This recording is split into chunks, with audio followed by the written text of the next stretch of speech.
Hello Kuwait and Philippines, hello Middle East, and hello world. And po, welcome po ulit dito sa ating live update or live chat kasama niyo muli dito, Miss Lynn sa ICSA. So, we are inviting you pala sa incoming orientation natin online. So, kahit saang bansa man tayo, pwede tayong mag-attend dito sa ating orientation. Pasensya niyo sa sa reception.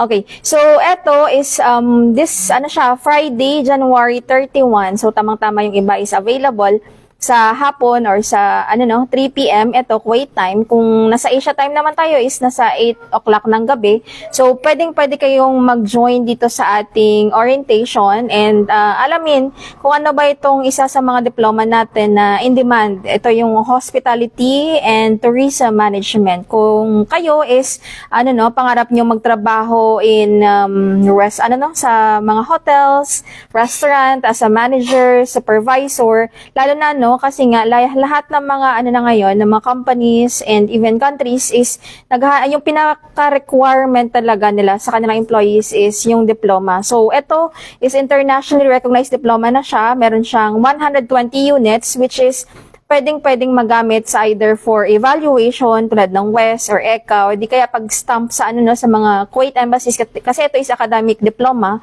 with units is recognized talaga siya sa lahat ng mga embassies and it can be apostilled din from UK which is pwede niyo siyang magamit outside UK or even inside UK itong diploma natin. Okay? So sa mga kababayan natin na nagtatrabaho as sa tourism industry na pero hinahanapan pa rin ng employers nila ng diploma na makapag support sa kanilang experience at saka sa kanilang skills. So ito yung ating Hospitality and Tourism Management. So alamin kung paano ba yung pag-aaral, ano ba yung expectations ng instructor, at even expectation ng estudyante natin for this course ng Hospitality and Tourism Management. So join kayo dito sa ating orientation on Friday, January 31 at 3 p.m. Kuwait time. So, grab nyo ng chance kasi ito si ICSA is nagpo-provide talaga ng free orientation but at least, it will bring awareness din sa ating mga kababayan na nasa abroad at saka naghahanap ng diploma which is in line sa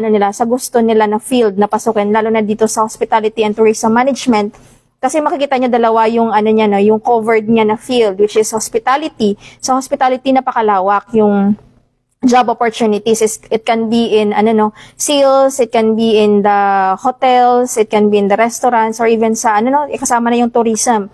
So kung yun yung field na hanap nyo at saka pangarap nyo na magkaroon ng trabaho, so maganda itong ating UK Diploma in Hospitality and Tourism Management.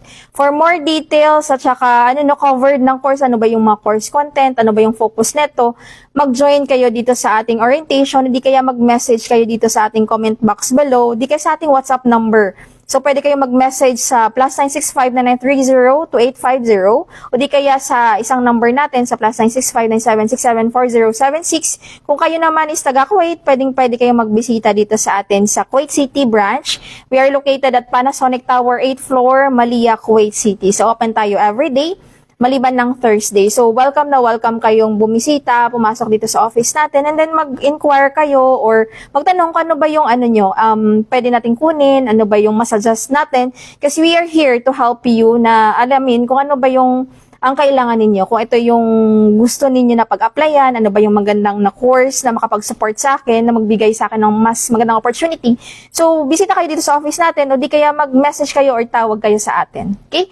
So, yan, sa mga manonood natin, maraming salamat for always watching dito sa ating live update. Pwede kayong mag-message dito sa ating comment box below. Di kaya pwede nyo siyang i-share sa mga kaibigan nyo na alam nyo naghahanap ng ng diploma or course na kailangan nila sa trabaho or even sa application internationally. Kasi itong UK diploma natin, it is recognized internationally. It is tested and proven na rin. Kasi nga diploma course with academic units.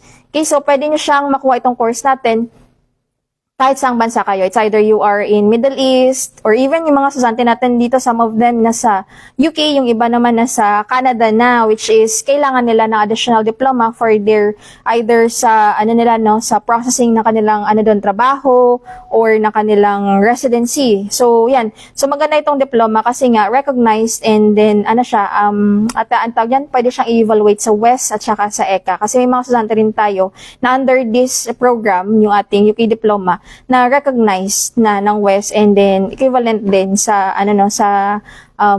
educational system doon sa Canada. Okay? So for more details, message lang kayo sa ating WhatsApp number o di kaya dito sa ating chat box.